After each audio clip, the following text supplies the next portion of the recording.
Amanda Shi, can you people hear me now? Yeah? Can you people hear me now? Oh no, somebody tell him yes. Yeah? Somebody tell him yes. Somebody tell him yes. Okay, hello, good night. Yes, now. Actually, can 1 or 2 persons they call him yes more, so that I will know that sound died to clear now. Yeah? Remember, when you join this broadcast, click on like and love. Somebody they call him yes. Zion Pikin. Yeah, since you started. Dalo. Thank you very much, Zion Pikin, for always following up. Ugochukwu Donatus say yes. Okay, we can hear you. Then we can now bapi also. Actually, can kuzielu munai industry na hana back to their root. That they are doing justice for our ancestors.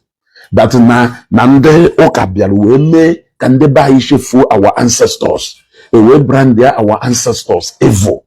We brand there our ancestors evil. We take the memories and the ebube our ancestors away. I want to teach you something you don't know. There are actually a way you can honor your living ancestors and your died ancestors and keep their memory alive. You want to go and do their obiodogwu inekwananya if you know go do nwere feature kan jeme nwanne ma ọkwanu conductor ọkwanu conductor if go na nwoke na ofuma de gari na anya no gbanu touch na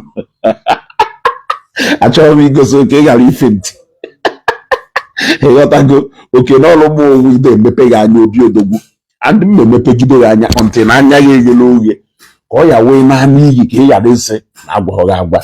That is just my aim. I want to make sure that your soul perish for lack of for ignorance, for lack of knowledge. Ịghọtago? So I want to teach them how they can honor their living and died ancestors. So that you don't need to come and keep telling us now they humiliate our ancestors. Now brand they are evil. First, let me tell you, yes, Amanda, she get your pen and write it down because there are people you need to convey this message to. Number 1, let us start by your living ancestors. Those that will later mecha fa nwo ijele egbu ọkụkọ n'ili ha ijele egbu ewu n'ili ha iwere afa ha na-eje na mmiri ịmachite ogiri si na ndị otu ewere na-efio ị na-akpa afa ha na-egbu ọkụkọ na-egbu ewu were ọbara na-agbachika ahụ niile ndị ahụ ndị kadugodo ndụ now. So first of all, let me stand by ndị ahụ kadu ndụ now, and by ndị ndụ now I mean your father, I mean your mother, I mean your grandparents, both your maternal side and your father's side. You got to go now. Asịrị na Morocco guru egwuse ịmara ife ihe emelu mụ na nwụọ melu nyakịta ndụ ọwụ na nwa ekene ka nye. I repeat, nwere ife ọma ihe emelu mụ na nwụọ melu nyakịta ndụ.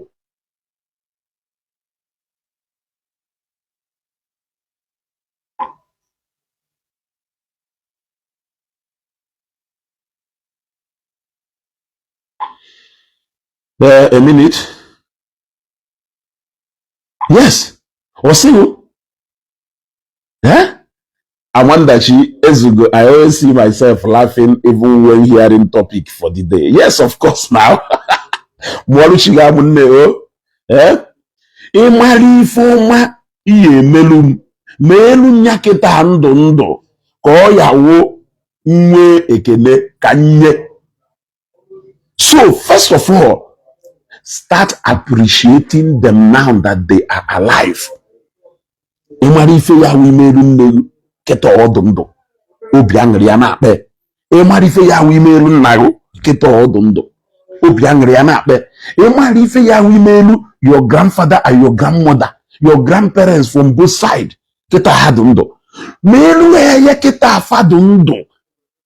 Their blessings on you, their positive declarations on you, ngozi ha yenyeru kita hadundo karịrị 1,000 years ihe ebe na ibu atụrụ n'isi ewere ọbara ọkụkọ na agbakwasa n'isi ma ọ wee gbada mmiri ofu ụbọchị mmiri eburu gị na mmiri ebe ijere ịchụrụ chiru na your ancestors aja ofu ụbọchị mmiri ya eburu kene gị iwe fifi mere onwe gị ịghọtago now ma erughị ife ọma ahụ ya emerụ ha bikos na ajọ okwu niile fa na-ekwu n'isi ihu ụfọdụ okwu ọjọọ ha kpụkọtara n'isi gị kịta ha dị ndụ ha nwụọ they will be part of these courses ha na-ekwu ibu na-akpagharị ị na-epiogharịzi piom from be nwa dibịa oge ọ na-abata na be go na nne na nna ya na-eti ọkpọ in fact since iji wee jewe obodo oyibo you have not given them an opportunity of experiencing that joy na-abịa from nwata ịghọtago you have not given them that joy. You denied them the joy of fatherhood and the joy of motherhood. You are there in Ondo. You are waiting for the day they will die in tears and agony of living a lonely life without experiencing the joy of fatherhood. Ha mụtalụ nwa mana ha agba aka nwa. Ha mụtalụ nwa mana ha agba aka nwa. Ị nọrọ na-epiogharị ka isi akpụ. Ị na-epiogharị ka isi akpụ ị na-achụ ego. Nne gị kpọọ na phone, you cannot even give her 5 minutes of your time. You cannot give your father 5 minutes of attention. You cannot even, their welfare is not even bothering you. If you're my nwunye ebe ahụ ị na-afịọ ifyomfịọ sọsọ ebe ahụ ebe ịma. Mathias ọkụzigoro nga Mathias kịta ọkụzigoro that na akwụkwọ nsọ wụ Bible anyị na-agụ melu ka anyị malụ that you should honor your father and your mother so that your days will be long. Mana etu ahụ si wee gwa na ka esi eme n'ụwa ka esi eme n'eluigwe hapụzie nke akwụkwọ nsọ kwuru na ha bịakwa na as far as omenala anyị bụ concern ekwugo m okwu a yesterday na-ekwukwa ya again taa Noah sịrị na ndị Igbo kwuru na nwata ma nna ya amarụgo ndị ichie n'ime ngonu na nchukwu ahụ ichukwalụ nna gị ọ nchukwu ahụ ichukwalụ nne gị ịghọtago blessings esigo from n'ebe ahụ idewela ahụ ya dakpọ hapụzie mgbe ha na-alụ ha nwụọ ịchọ ọsọkwa ude ma bụ n'elu ili ha ọsọkwa na ịpụta iburu mmanya ọkụ a na-ele 100,000 na-akwa n'elu ili ha ọsọkwa jee chọọ village chicken gbuo gbasa ọbara n'elu ili ha efe na-apịa anụ nwụrụ anwụ ka ị na-apịa ịtarị. They are no more there to listen to you. They are no more there to hear you. Ọ ife m na-agwa tata Mathias ọnụ katana n'ụwa kụzielu ka ihe esi wee chukwa ndị dị ndụ ọkwa oge ọnwụna ife ọ ga-agwa gị ka ihe esi chukwa ndị nwụrụ anwụ ka ihe esi chukwa ndị nwụrụ anwụ ka ihe esi chukwa ndị nwụrụ anwụ ka ihe esi chukwa ndị nwụrụ anwụ ịmana ya ụnọ nne na nna oke taa ha nwụzie you can now begin to see them as a saint. Ọ na-agwa ọsọ St. Mathias dị asọ, St. Aloysius dị asọ, St. onye nke a dị asọ, onye ihu medietiri mgbe ọ nọ ndụ nwụzie ese na ọwụ sent ka ekozi wee wụrụ sent. Now it is not only that ọ bụrụ na nne na nna gị na-ebi ajọ ndụ na-eme ife ọjọọ you also have a role to play in their life. Ọ bụrụ na nne na nna gị because e deliver na deri nwa amama mụtalụ nwa ana nwa ema na oderi ịghọtago deri nwa amama mụtalụ nwa and nwa ema na oderi anene mụtalụ nwa and nwa ema na anene onye enusi mụtalụ nwa and nwa ema na onye enusi ọsama mụtalụ nwa and nwa ema na ọsama amụrụ ya. So you owe it as a responsibility. You owe it as a responsibility to convert your parents if they are living the kind of lifestyle that is not good. Because now, in a bid for you to do justice for your ancestors. Nwa nene ma nwa deriko putechi niile. Ọ na-agwa na nna ewu sent. Ma wepụta gwa sent deriko dị asọ, sent anene dị asọ, sent Osama dị Laden dị asọ, sente gono kwa ọzọ kelu ka ha kpọgasị sente nnọrị da asọ why na anyị niile mụ na gị nọ like this nnọrị saa n'ọnụ.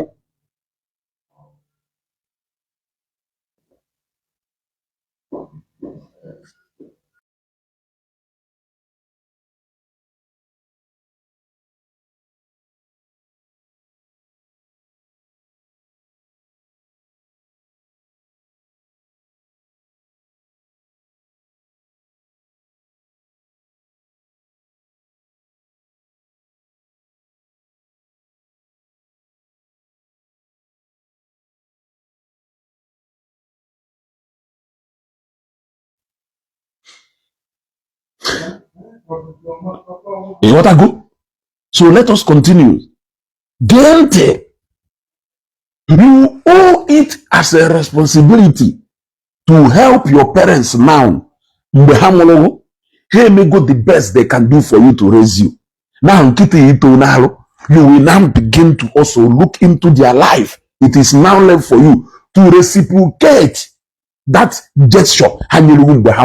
Whether na wajo mmadụ or na nega wajo mmadụ, whichever way we believe that na fan anything now for your own interest. Now, mgbe itolitezie n'alụ wee shọpụtazie na ife dị otu aha mekwunuru mgbe aha adọrọ mma.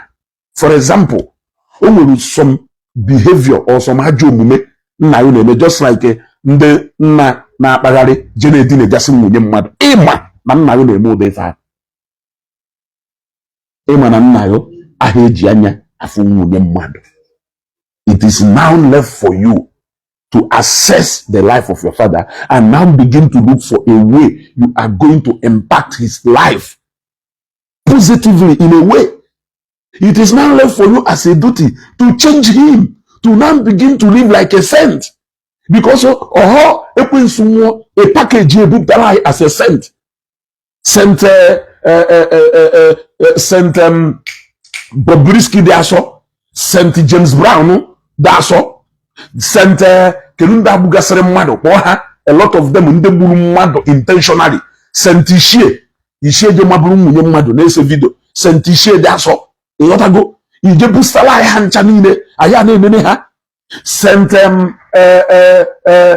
Saint Apoko Daso, Saint Onyeze Daso, Saint Kelafu Unyenka, Dibianka, Nirima, Wany Dine Nando. Echinine nwe ya pụta bịa ka anyị na-ezo senti azọ. Ịghọta gị fa ha na-ekwu. So there is a duty you owe to these people while they are still alive, so that when they now die, you can now come ayazọrazie senti ahụ azọ ebe ọ na-azọzi senti azọ. Ịghọta go. But most importantly, while you are doing that, take care of them. Make sure that they are happy. Make sure that time to time na ha na-agba nwa Chukwu gozie nwa Chukwu gozie nwa oya doro mma nwa Chukwu gozie oya doro mma karịrị atụrụ and efi more than 100 ihe egbusa n'ili ya n'ọnwụ, because na ozu nwụrụ nwa ha n'ife ngwakwa eziokwu ozu nwụrụ nwa ha n'ife ọsọkwa use 100 million wee kwa ya n'ọnwụ. You are wasting time. You are wasting time. You owe them that obligation to look after them. You may not have the capacity or possess the capacity to give them everything they need at this time. But the fact one, also when you know okada ke na agba, also when you know akwụ ka ị na-egbu, also when you know messing ka ị na-alụ, there is a way you must try in your own capacity to put a smile na the face of your father. If unu na-emegheri na Facebook, ancestors anyị jikwa wee mee nke ancestors anyị jigara eme. If unu na-emegheri na Facebook, if unu na-akpụkwugharị na Facebook, is immaterial. What matters is what you did for them while they are alive. Now, however, those ones imitiro, like Amolo Nketa, Nzaba Dike, believe na imitiro Michael Dike, imitiro Onadike, also na Michael Dike, imitiro some of my ancestors Mbegagolaga, but oge amụrụ m n'ime Dike's family a, o nwere ife eji wee marụ ndebe Dike, o nwere ahụrụ ife eji wee marụ family gị. Ọwụ na family gị kparụ nsi eji ịkpa nsị wee mara ha. Ọwụ na family hu butere mmadụ eji igbu mmadụ wee mara ha. Ọwụ na family hu gbara nta eji ịgba nta wee mara ha. Ọwụ na family hu na-eme ha si be nna ha jebe ije di ya eburu be nna ha wee jebe ije di ha ruo ebe ahụ ọ na-afịọtụ na-ada ada na aha anụ nwa ha anụ eji wee malụ family hu. Different things ka eji wee malụ family anyị n'ụwa tata. Ụfọdụ uwe ife ndị nna nna anyị ha metara emeta. What you owe them as their descendant is number one. Ọwụrụ na isi na family nwere ezigbo afa, just like my family. Ịghọtago? Just like my family. Ịghọtago? Ọwụrụ na ewu nwaanyị a na-achọ ịnụ anụ ewe gbagido njọ wee bebe ndebe dike otilo ma onye ọkada efuru ya asịgo gama n'udo dị. Ịghọtago? Ọwụrụ na ewu nwaanyị a na-anụ anụ a na-abịa ịnụ anụ ndị bunu wee sị ka eje gbaa njụ wee bịa gbawa njụ n'uru agụ wee bịa gbawa njụ na Nnewi maka family ya na-akpọbe ndebe dike. Marriage aha aga gosiri family nwere clean slate. Clean them. What you owe to them, those ancestors. Abụlọ ịpụta na family ịpụta na Facebook bịa na-enyegharị mkpọtụ niile eje. Try so hard, work so hard to sustain that legacies those your ancestors debele. Number one, take this program seriously. Share this program. Share this program. All the they share ya can not work. Can they share go this program? Maka nka keta unke ya baluguru. Jenu kwa man sidibia. Bono critical thinker. Boy head the light of Africa. Boy Matthias. Na elu mmadụ 5. Ekwe mnu. Yega mmadụ 34 yesi a watch me eba. And so far over 600 people are watching this program. Within 21 minutes. Ọwụrụ mmadụ 5 share golie. Ọwụrụ mmadụ 5 share ya kezi n'isi ife na-eme. Onwe ife na-eme ni aje ka na-esile ebe a. Ịghọtago? Egwuregwu ka na-egwu here now. Na ọwụrụ mmadụ 5 share golie. Mana ife a na-akụziri gị ife ya bara uru. Jenu kpọọ Matthias, sị Matthias na nzi anya bịa gee ntị na this message. Click on like and love. I like on the fact that this particular program mmadụ 25 react go to it. How come? I have 50 comments here. And we go more than mmadụ 25 series go right on here. So why is it obagota to 10? If you're not doing react to this video when you come. Oh now, all that reaction. Look, my page I don't monetize. All this if I'm not just for the betterment of our Igbo. And for the betterment of our people. Or don't monetize. Facebook, nobody pays me for this. Nobody pays me for this. So, share this program. Click on like and love. You know what I go? So let us continue. Now, na family will ezigbo afa. What you owe these ancestors of yours that did all those kind of underground work for you. You will have a family because na ha live an upright life. What you need to do for them is to make sure that you continue in that line, is to make sure that you continue to uphold their legacies, is to make sure that anytime actually you make something in line with Ifa Heju family, na conscience remember who you are. Remembering who you are and where you come from is the greatest way you can honor and respect your ancestors. What a good Malo BC, Malo Yepo, Malo Yemoro. It will help you to sustain and maintain that legacy. Hapo keme jumping up and down on Facebook. All is from family. Ebe nwelu aja afa. Ebe nwelu ajo afa. Afọ unu jochastalo njo na-esi isi that na ebe ọbụ na-akpọbata na akpọ na afọ family unu ọgbaghara adụ. You want to go daalụ Ifeoma Ikenna, I greet you. Daalụ o. Onwuru na family unu nwere ajo afa. O nwere family nwere ajo afa whether you like it or not. eziokwu na a na-asị na ofe onweghị nwata ya asị na ofe nne siri atọghị ụtọ. Ịmacha na family gị nwere aja afa, ịmacha na ABC jọrọ njọ, ịmacha na ntọna na family gị jọrọ njọ, you know, but you are just pretending. Mmadụ were ihe kọwa ọnụ na iri iwe iwe, ewere ihe wee mesoghị omume na ụmụnna, ma o were ihe wee ji na-aya something ibelieve na oke n'urugwu na ilo, iwewe iwe ma na eziokwu. What do you owe to those people? What do you owe them, even though they have done worse things during their time? But the only thing you can do so that they can be proud of you where they are is by doing it right, is by redeeming the name of your family. Be the light in which people will see your family and say, okobonye do to mba na nde emetara ebot me wola ezigbo afa we tugari ajo afa those ancestors, instead of you to continue to glorify them, instead of you to continue to praise them even in their evil ways.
Yes, let us continue. You gotta go. Ihe blessing. Ejina maka kelonye dedere ife a. Ejina maka kelonye na reply de ife a. Ejina maka onye ahụ. You gotta go. These are people. Okay, ma somebody look at this road fashion. These are people from a very bad family background. You gotta go. These are people from a very bad family background. It is not my fault that I don't have a good handwork, but I am living far more better than you. It is not my fault. How is it my fault? It is not my fault that I don't have alcohol, but I am living far more better than you. It's not my fault. These are people from a very bad family background, and they can never do anything to change that background. They can never do anything to change that background. That is why they always want to go back to the root of evil. By the way, going back to the root should be for people who even have good family name, good family background. Yes. Going back to the root should be for people who have good family name. Family, you will not teach ya back to the root of evil. It means nature hinye haka. Because na sere na ajuru nwata ife gburu mmeye osino weju ajo nwata kedu ife gburu nne osino weju ewejo nwata sie kedu ife ji n'aka osino weju ewejo ewesi nwa m ndụ na agụkwu I am teaching you how you can honor your ancestors, both living and died one. And we say now, first of all, take care of the living. May good look at the living ones. Within the last 1 week, how many times can men and house go to thank you? How many times can men and house go to it shall be well with you? You don't need to have a lot of money for you to do something that can impress them. Oji nkiti igotalo your mother no na village ko we na show them mother oji. Oh yeah, go see you. If any impresses a lot of things. You don't need to buy cars, you don't need to buy houses for them to be happy. You know what I do? What you need to do for them is just a little thing. In fact, the least of all things you need to email your father and your mother for them to be happy. Honor them. Honor them with the little you can. That one, it shall be well with you. That one, that thank you, chuku gozie. Kalele, if it ten, iye bu na mpona na ya agba.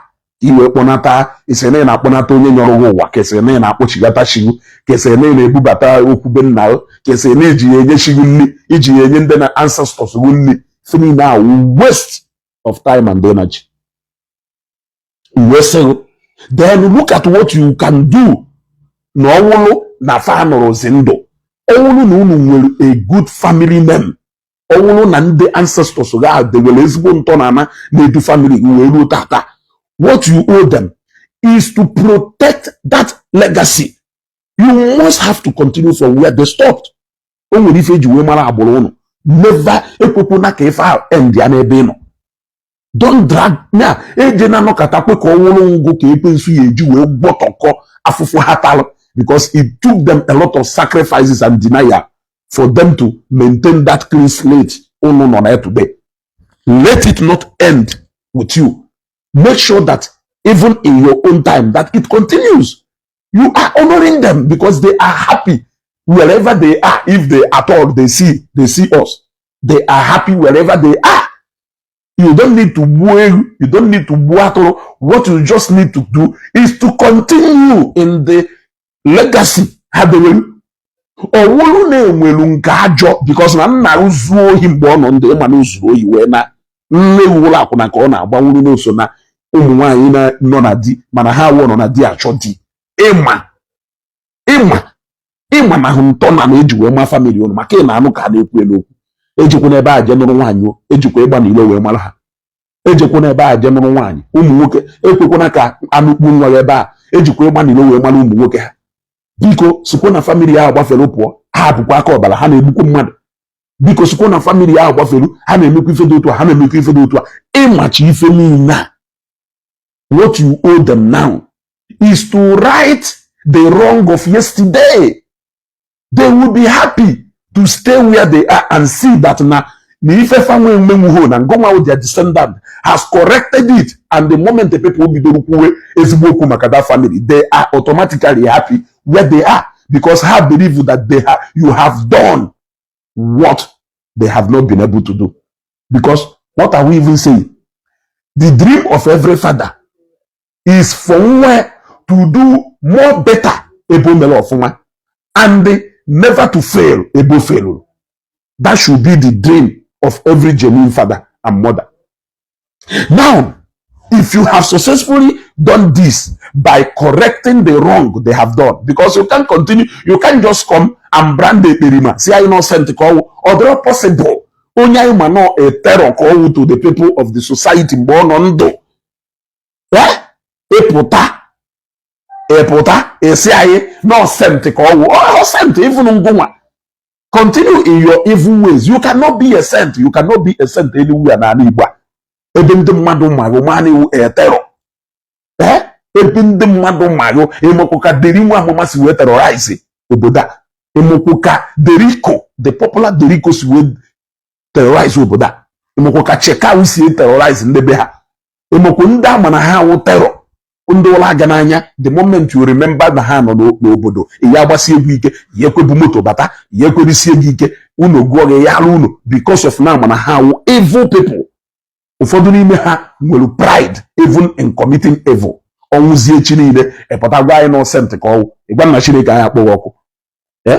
onye ahụ nwụzie echi niile ịpụtazie gwa anyị na onye ahụ sent ka ọwụ onwere onye amaghị onye ọkwa Igbo nwe kọmuniti amaghị onye nwe onye etu o sokwuru ugwu si wee dewe onwe kọmuniti ọwụna ma famili ya na-aba aba mmadụ famili ya ha aba aba ịda ụtụ ya ụbọchị ụmụ toruo ịnụ di ma ụbọchị ụmụ toruo ịnụ nwaanyị iwe malụrị na ndị mmadụ ọgbakọ ife ahụ ị na-eme ga. Then let me tell you another wonderful thing you can do. Na ọ bụrụ na your family na your ancestors aha nọrọzi ndụ. And let me use what Soma Best did, for instance. What Soma Best did was that he built a standard hospital in the memory of the late mom. Have you seen? In that way, he has honored the late mom to keep the legacy going. In fact, with doing that, you can never forget the name of that woman for as long as a Batalumopum that hospital. Look at Toronto Hospital do Onitsha.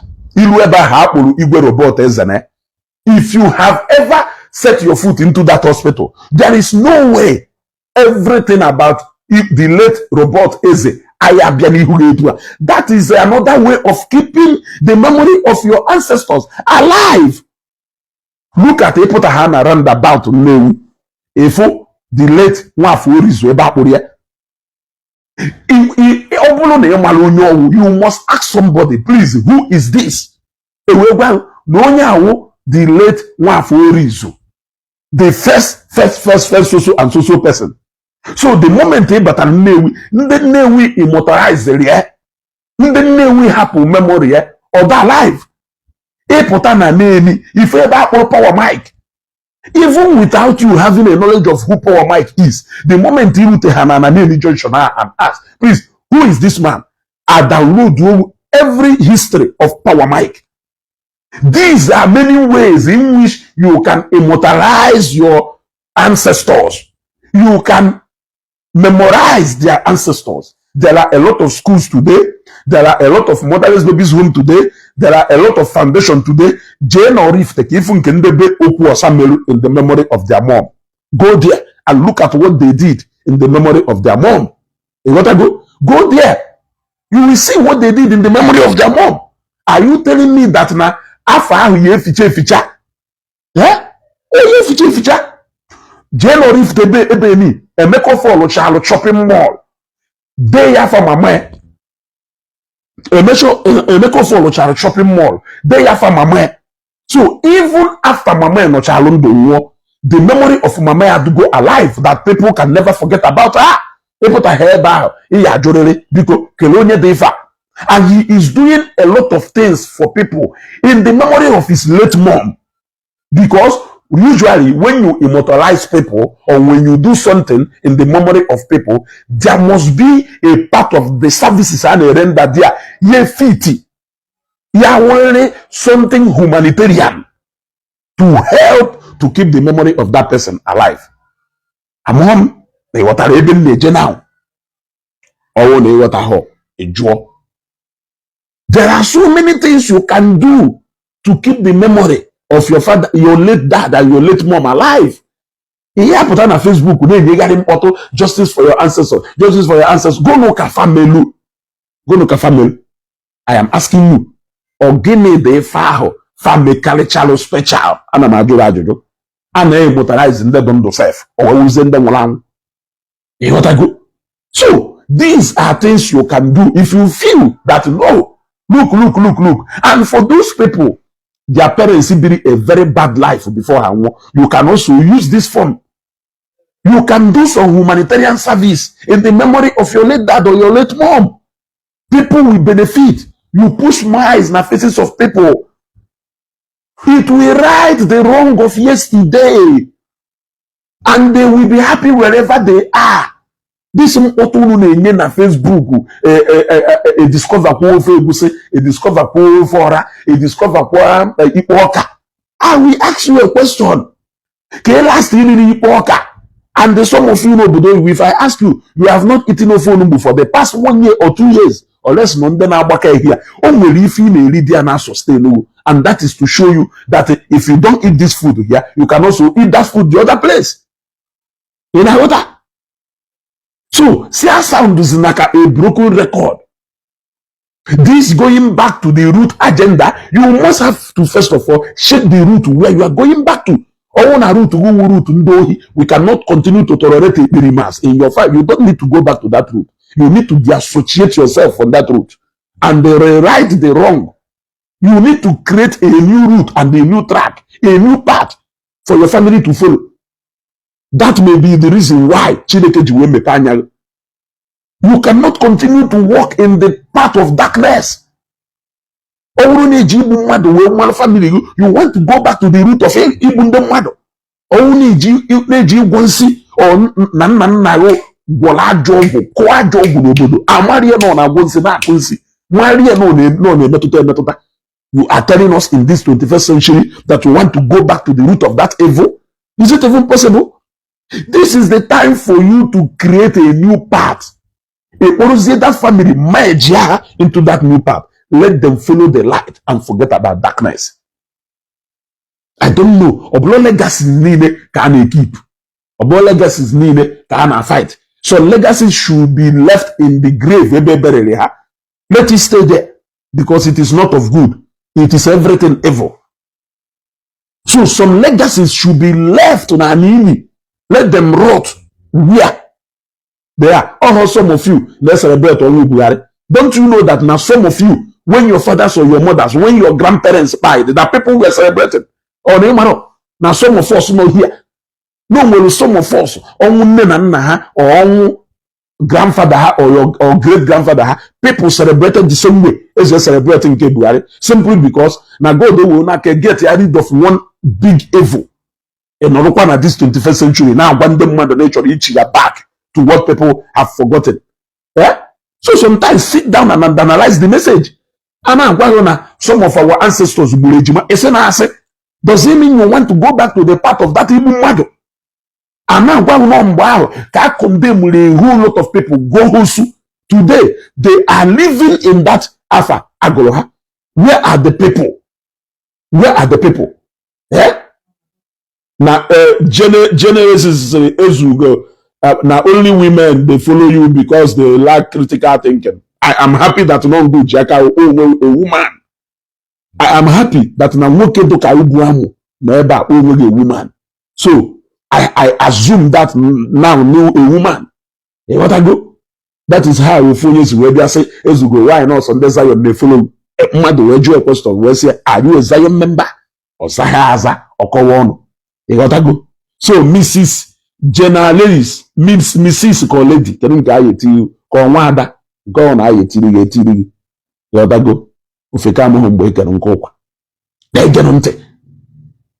Some of your ancestors, due to one thing or the other, only how the interest, the reason or reasons pattern had you wake up one day, we declare, we create a form ye me madodokayo as no outcast.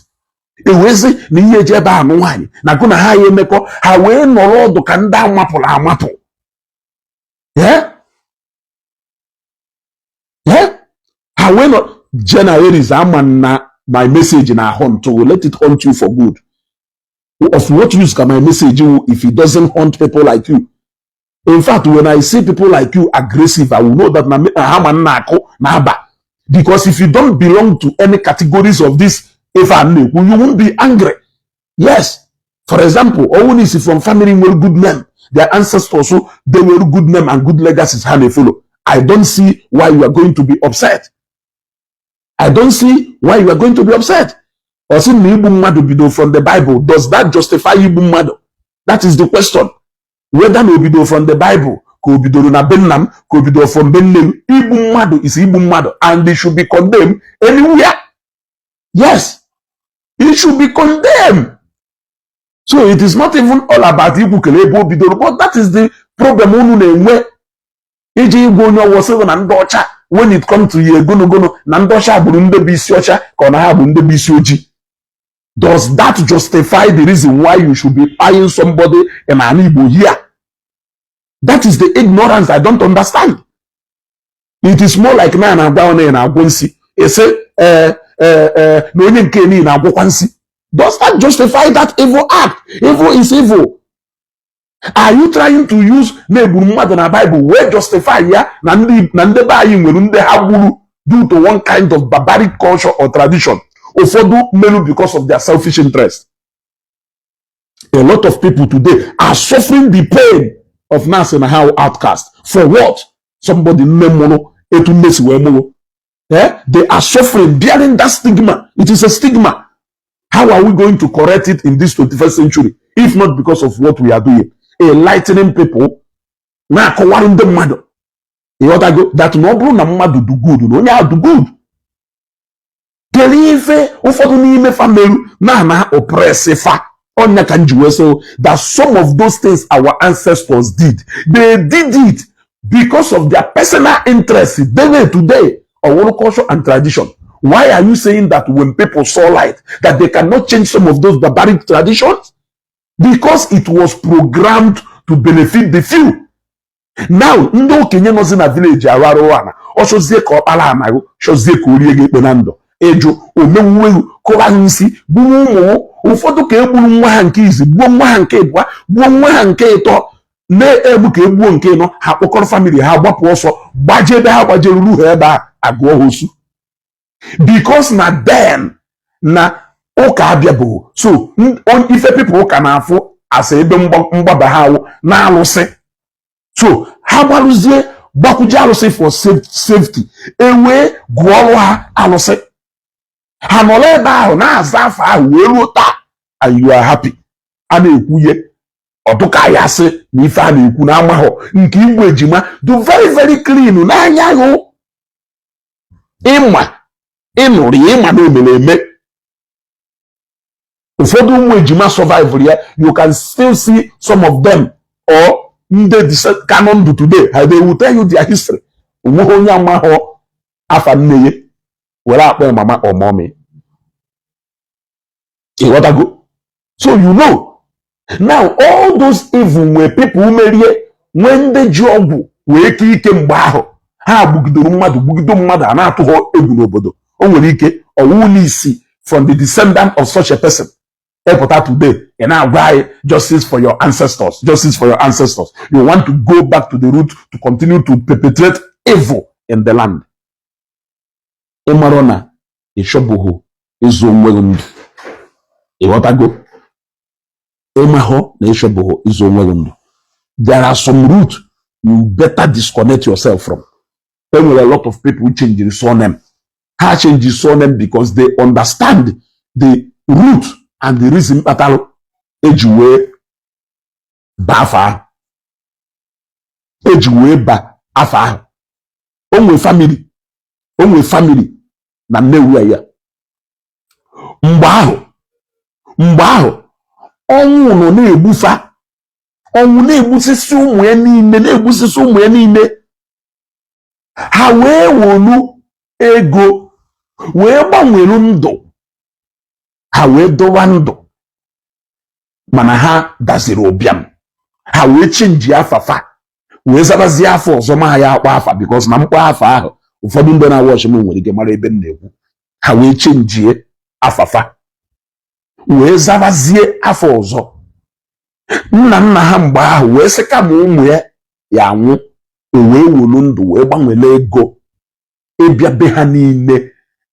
onye nke megidoro mistake break from the shackle of that poverty dịka ya sị na ego ya abata ya aka ọnwụ egbuo ya ofu egburu daa ọnwụọ ife ahụ ancestral causes ife ndị nna ha meru hoping that they are doing good for their descendant na-abịa abịa for ụmụ ha but the famaro na fa keili generation ha na-abịa abịa na-agbụ ụbịam ebighị ebi not until the new ya mgbe abalị those period nya ka njiwe na-asị na abalị na during those late 1990s and early 2000 a lot of families na Igbo nọ ethnic nọ n'ife a na-akpọ generational cleansing, family liberation.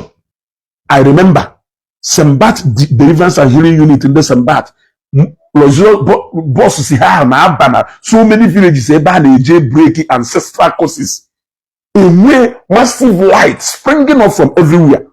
Go and check your vicinity or your environment ebe 1990 something abịakwa enwe ofu ọgaranya ha a na-anụ afa onye gbaa moto dụka ya sị na ọnyara jet ọdụzikata tata moto bachalụ baa mana family niile eme family liberation ife niile ndị nna nna anyị ụfọdụ ndị jọrọ njọ n'ime ha mmekọnyọrọ ekpuchasịa greater percentage of them obodo nwere onwe ha ife bata enwe light ife bata ife muke ebe niile ha wee mechaa ya ife wee bata ịbịa na family ya nna agwa unu elu dị ebe ahụ I can count mana nna agwa unu elu dị ebe ahụ pekata mpe ọkarịrị unu elu 7 do na family ya kịta ịghọtago ife bata dị so onye gwara unu enweghị generational causes ọ na ụfọdụ ndị ancestors anyị emetụta bụ onye ahụ nọ na-atụ ụga bụ onye ahụ na Mose nọ na-atụ ụga a lot of things mere there are some roots you should disconnect yourself from. You build a new root and legacy for yourself and your children. And let those people who decide to exit themselves from that path connect themselves from the new lineup that is going to bring light to your family. So, all of the even kọwachalụ n'ụtụtụ a n'igechachalụ this part 1 ịghọtahe man eriri because na ewoje part 2 abịa na mkpọtụ go back to the root. Which root? When last did you even visit your root? Ki ihe visit ye ị na-echukwa kwe ụfọdụ n'ime unu ọfịa etocha na be nọ nọ even ụfọdụ n'ime unu lechala na lee ma your family compound which is the direct connection with that your root. You sold every single land your father hapụrụ as a legacy. Every single connection to that root, you sold it. Yet on Facebook, you want to go back to which root? I am asking you. The only connection to an Aben even there must be a place you will come and say, this is where your father started. This is the root of your father. You want to go? But Giana, layman, let's say a stranger. A stranger occupy you go your rightful route to your father's lineage. Ayada akụziri unu ezigbo ife n'olu a na-akụziri unu ndị Igbo jikwa wee wụrụ nga ndị Igbo jikwa wee wụrụ nga ndị Igbo ji wee wụrụ original people ndị Igbo ahụ Maazị Dibia na-agwa unu n'ọha wude ha na-enjoy quarter of good life ị na-enjoy today.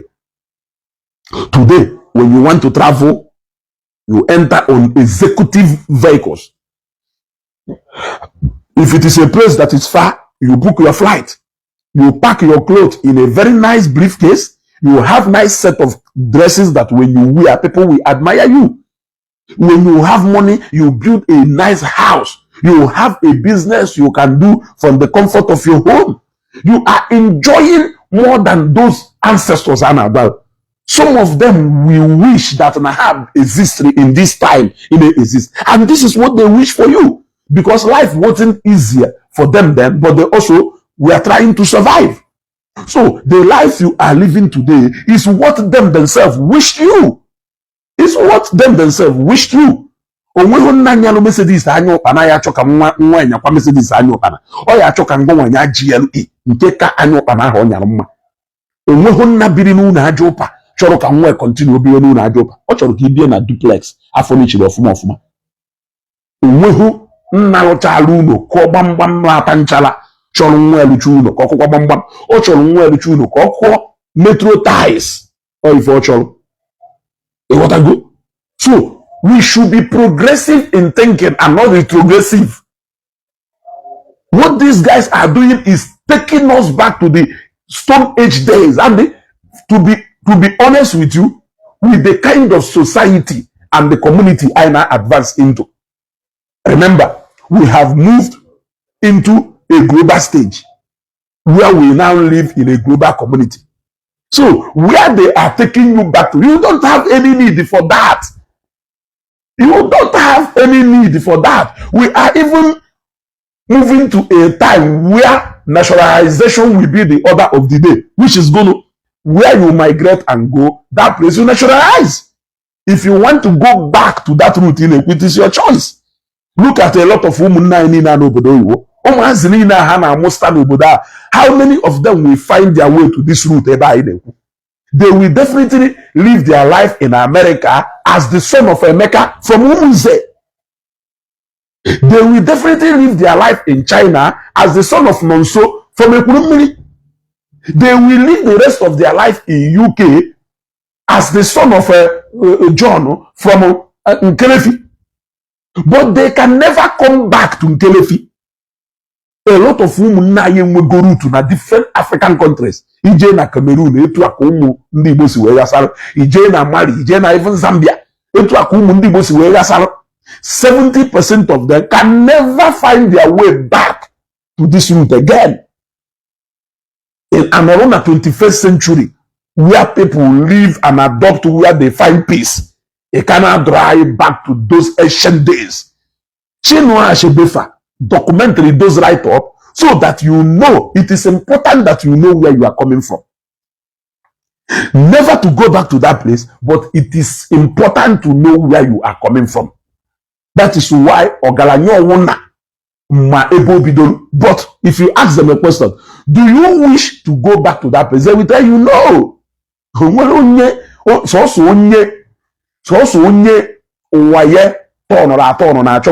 back to those days about the. Otherwise, there are some history people don't love to go back to. In fact, if not that now, that your past will determine your future, or that history is important because history will always guide you to either do things right or to do things wrong. History will always be there to guide you, and that is why we now document all those things are now document. That in Ije museum today, a full ite miri, they will cup just to show you that this is how your ancestors drank water. This is where they store their water. Just to show you that no, when your ancestors on a calf wood, that is not to show you that they use eku and eku with the best. That is not even to show you that the Ita with the best. And during the time of Itona,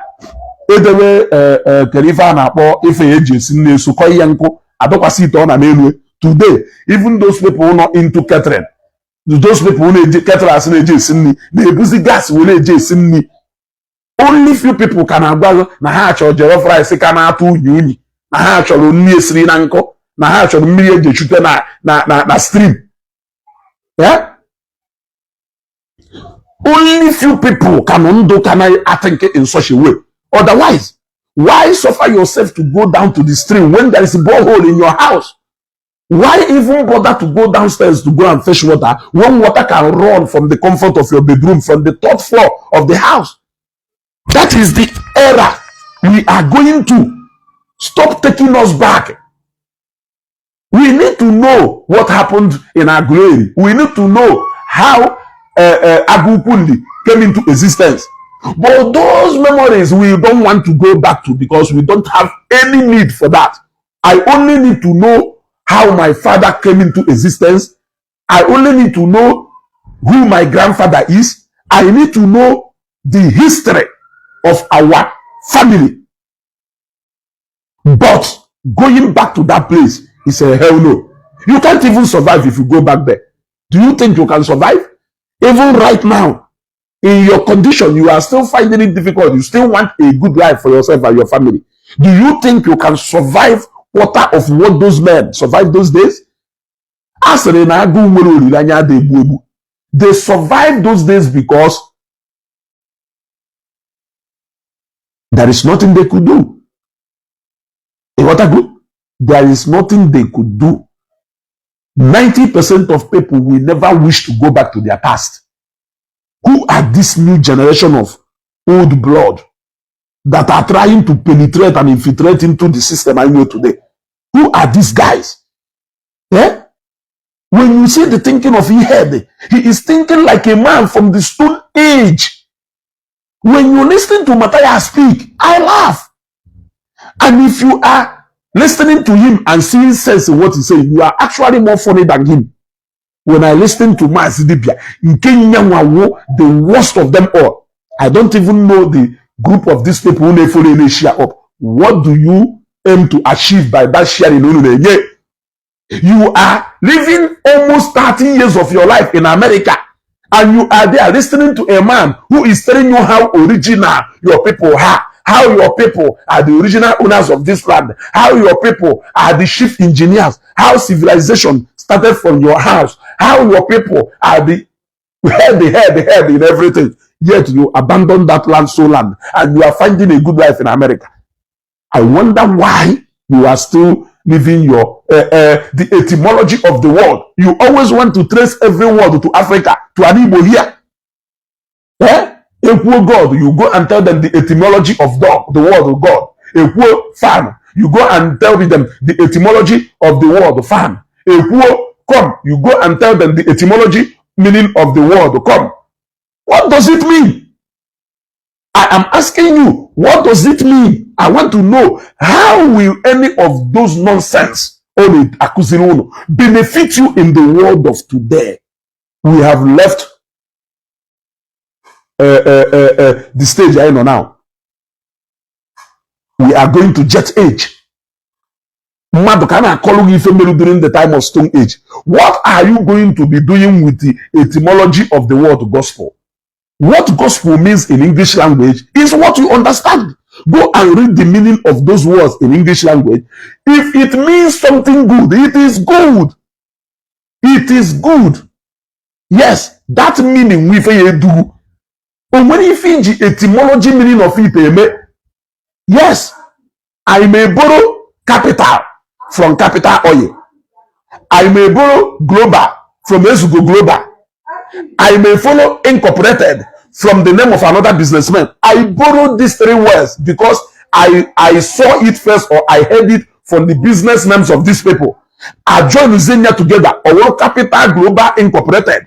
What you should be interested is the services Capital Global Enterprises is rendering, and not where I got the name from. Where I got the name from might be the origin. What I am doing with the name here is what matters to you. If you know that the etymology of that word capital, they are from Capital Oil and Gas, and the Capital Oil and Gas is rendering good services and I'm not rendering good services, what difference does it mean to you? If I have served you well and the capital is not serving people well, what do you need? What you need is the services I am rendering to you at the moment. So every single name, just like Etu Siweku, that is that I will name him after late Senator Patrick Ifanyoba. In the etymology, meaning on Akusilono, I can tell you that the etymology of that word comes from, of that name, they are from Ifan. Not so. Not so. I am asking you. Now, of what use call to you? I want to know the use out to you. On one working with Patrick, be a ballow boy, a shop go the base with that name Patrick. And you will start looking for Kelebes way with this name Patrick. Kelebes way with this name Patrick. Where there? Ike Dukuno. By the way, share this video. Part 1 gone, part 2 is coming. Darling.